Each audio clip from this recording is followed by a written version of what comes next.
Sadə bir məktəblidən multiversin qəhrəmanına çevrilmə hekayəsi.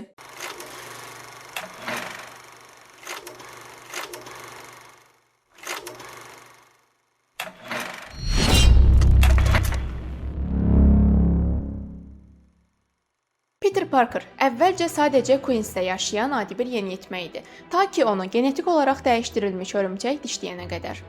Bir müddət sonra Peter divarlardan dırmaşa bildiyini, qeyri-adi gücə sahib olduğunu və təhlükəni əvvəlcədən hiss etdiyini anlayır. Lakin onun hekayəsi digər super qəhrəmanlardan bir qədər fərqlənir.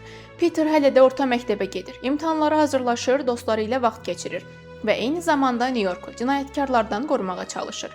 Elə bu məqamda həyatına başqa bir qəhrəman daxil olur, Tony Stark, yəni Iron Man. Spider-Man Homecoming filmi. Peter artıq Avengers'la birlikdə döyüşüb. İndi isə Tony Stark ona həm mentorluq eləyir, həm də Peter'ın həddindən artıq risk etməsinin qarşısını almağa çalışır. Peter özünü sübut etmək və daha böyük qəhrəman olmaq istəyir. Lakin onun şəxsi həyatına çox yaxın yeni düşməni ortaya çıxır. O anlayır ki, qəhrəman olmaq Avengers üzvü olmaq demək deyil.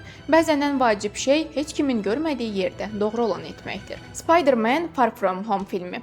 Peter bu dəfə super qəhrəman olmaqdan bir qədər uzaqlaşmaq istəyir. Məktəb yoldaşları ilə Avropaya səyahətə çıxır və normal yeniyetmə həyatı yaşaya biləcəyini düşünür. Amma super qəhrəmanların tətili olmur. O Nick Fury tərəfindən yeni təhlükəyə qarşı mübarizəyə cəlb olunur. Qarşısına Mysterio adlı sirli bir qəhrəman çıxır və ona dünyanın taleyini dəyişə biləcək bir missiyada kömək edir. Film boyu Peter'ın ən böyük mübarizəsi özünə inamsızlığı ilə olur. Üstəlik filmin sonunda Peter'ın həyatı tamamilə dəyişir. Onun hörümçək adam olduğu bütün dünyaya açıqlanır.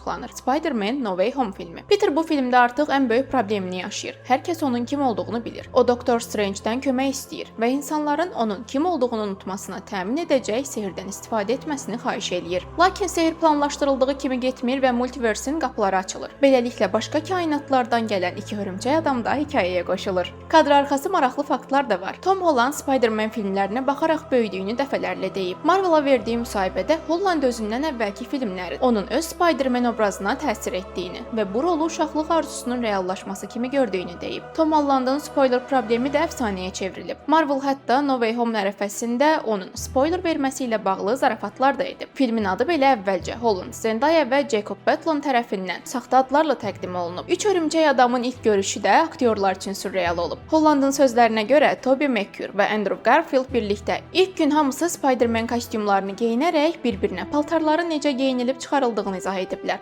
Holland üçün isə bu demək olar ki, inanılmaz bir an olub. Ən maraqlı detalsa trilogiyanın özüdür. Peter ilk filmdə mən daha böyük qəhrəman olmaq istəyirəm deyir. İkinci filmdə normal həyat arzuluyur. Üçüncü filmdə isə nəhayət anlayır ki, Spider-Man olmaq şöhrət və güc deyil, sadəcə fədakarlıq istəyir. Daha maraqlı filmlər haqqında məlumat almaq üçünsə bizi izləməyi unutmayın.